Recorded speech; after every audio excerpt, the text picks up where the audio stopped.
So we're gonna be making a very, very, very beginner friendly sewing video. Nice. That's what it's supposed to be. If only we didn't have a twist. The twist is that we're going to use a school uniform. So it's not gonna be as easy when you're using a long, big fabric. I'm sorry if I talk awkwardly because I just removed my braces. And I was used to lifting my lips when I talk. Now, I'm gonna train myself the other way around. I already started the first 2 days, tonight actually. So, the lighting's gonna be pretty bad. I'm sorry. After we did all that seam ripping and cutting, because I have no patience for that little seam allowance. I don't deserve to be tortured that way, okay? Next is ironing them out.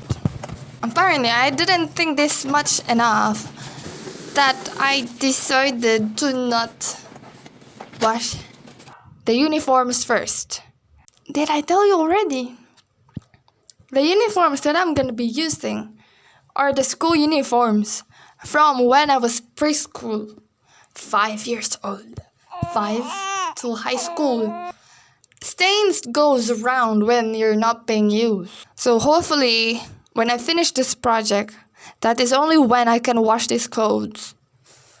Because if I don't and I wash them here, that I've already cut them, nothing's gonna stay.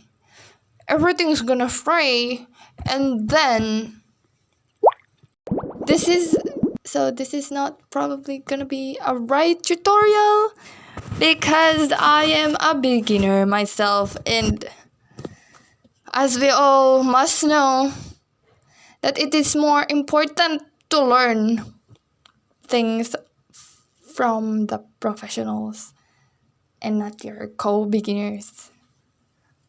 So if I did something wrong, it's probably because I have much more to learn. Oh my god, that's so mature of me. That's so... Yeah. It's day 5. And we're supposed to give an update when we're almost there. We're halfway there. But we're not. I broke a needle. And that is my last needle. So that is great. After we did the separation of light to dark, that we measured what our 4 tiers would be, which we changed plans, by the way. The original plan was 3 tier and then ruffles, but apparently we can't do that. Now, my priority is to finish up all the small fabrics with less waste. First seam is actually just connecting fabrics wrong sides to wrong sides first, and then cutting the seam allowance. You flip it, and then connect them again, right sides together. Then it will be up to you if you want to top stitch it flat. To me, in this project, I would do that because I want it flat. That's just about it. All we're supposed to do, if we have our needles right now, right here, at this very moment, actually no, last night, it's not at this very moment, because last night I'm supposed to be finished already. That's how easy it is. The prep time is much longer than the sewing itself, which is fine, which is I appreciate. Hi, editing me here, and I've computed it all. I've been sewing for 28 hours straight. I've computed it. It's because more or less I can only sew 2 to 3 hours a day because it's painful in my shoulders. But 28 hours, and I didn't even include when I redid the stitching because that's entirely my fault and not the sewing process's fault. You know what I mean? But 28 hours Actually, I expected more, to be honest. I expected it to be at least 3 days because it really felt like it. But 28 hours, more or less. No, actually, it's more. Never less, just more. Hi, couple days have passed. I have survived. I am done. But let's recap. After I separated and connected the tiers together, I did 7 tiers.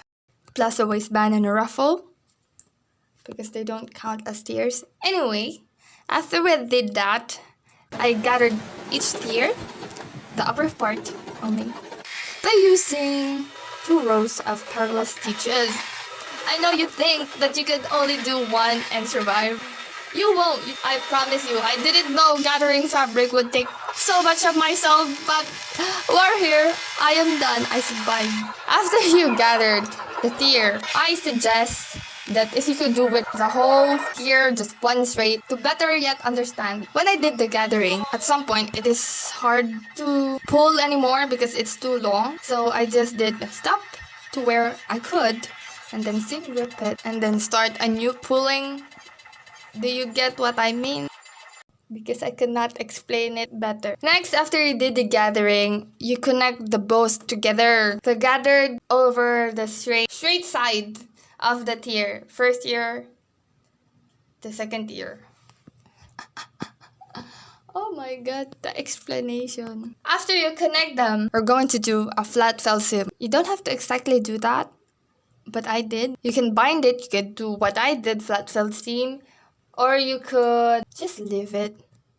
But I don't recommend just leaving it because it's gonna have raw edges.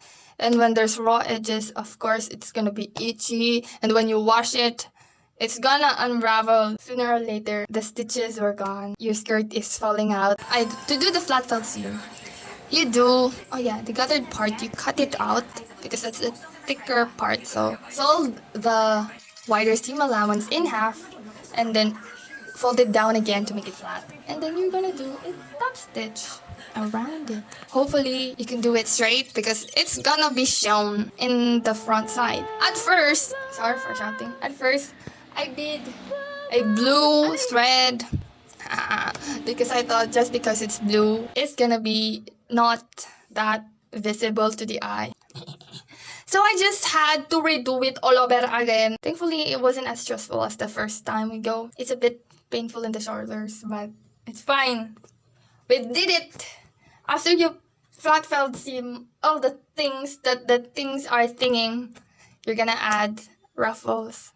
And that made my maxi skirt go into a floor length one. Because I really thought I wouldn't have enough. I actually thought I'm just gonna end up with a midi. But we are blessed. Oh, by the ruffles. Sorry. With the ruffles, I didn't just use additional 10 centimeters. I really did the times 1.5 plus seam allowances, of course. This time, I did exactly use the darker thread, the blue thread, to make it pop more. This time, it's the decorative part of the skirt, so it's fine. It's better that way. Anyway, to finish it, I did a baby hem. The seam would not be wide because that's ugly. I used a narrow edge foot, or you could do it the hard way and sew it first and then you cut it and then do it again.